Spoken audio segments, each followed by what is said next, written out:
things you did together, the sound of their voice, all that kind of thing. But let's say you're telling a big whopper of a story, you're telling a lie.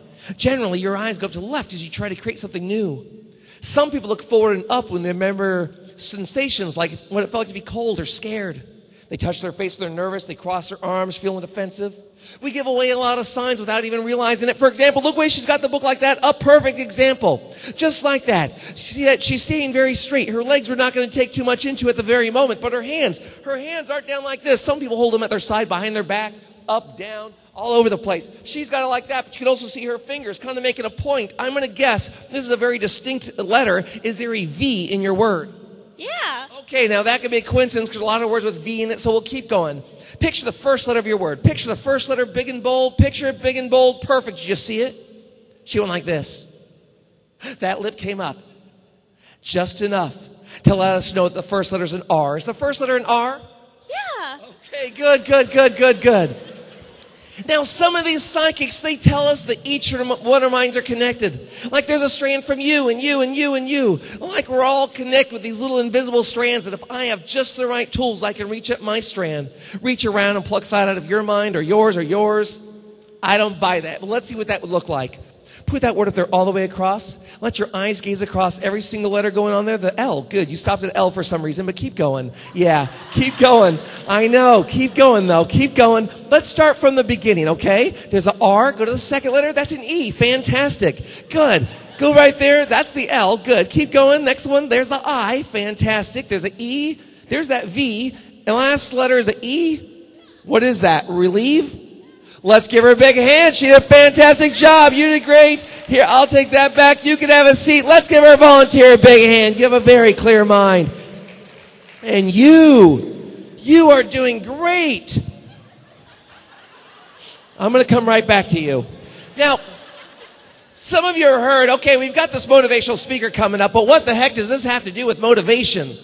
But then again, the other part of you is going, what the heck's motivation? I mean, we hear it all the time. We hear our teachers go, come on, let's get motivated so we can get that paper done. Or your coach goes, come on, let's find our motivation to win this game. But the word motivation, I mean, how we take it, how we apply it to our lives can sometimes be a little confusing. That's why I like to explain it through Newton. Remember Newton, the scientist, the apple fell on his head? He talked about the law of gravity. Well, he also gave us what's called the law of motion, or the first law of motion. Here's how it goes. It says an object at rest will remain at rest unless acted upon by an outside force. I'll say that again. An object at rest will remain at rest unless acted upon by an outside force. Now, I'm not a scientist, but what I understand that to mean is that if you have a bowling ball in your front lawn, it's going to stay there forever. It's not going to walk away or fly away or migrate south for the winter. It's going to stay right there to the end of time unless acted upon by an outside force. That means unless someone comes up and picks up that bowling ball or someone pushes it away, or unless you live on a hill and that force of gravity takes it away. Now, what we can do is we can take this law of motion and turn it to the law of motivation. We've got to change a few things. We've got to change that object. That bowling ball's here in front lawn, we change it to be your goals, your dreams, your ideas, the things that you want to have come true. I'm not just talking about what I want for you, your teachers want, your friends want. I'm talking about what you want deep down inside. You've got to be able to look at your object, your dream, and say, I want that. I want that to come true. It's got to be yours. You've got to own that object.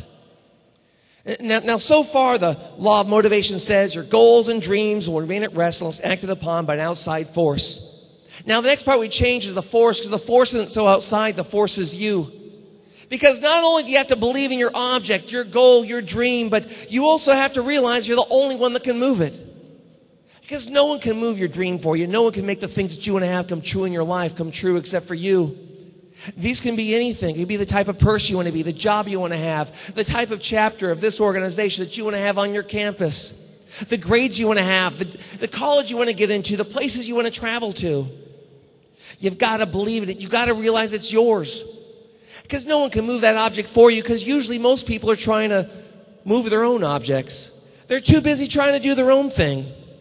Because the law of motivation ultimately says your goals and dreams go nowhere unless you take responsibility, you move them yourself.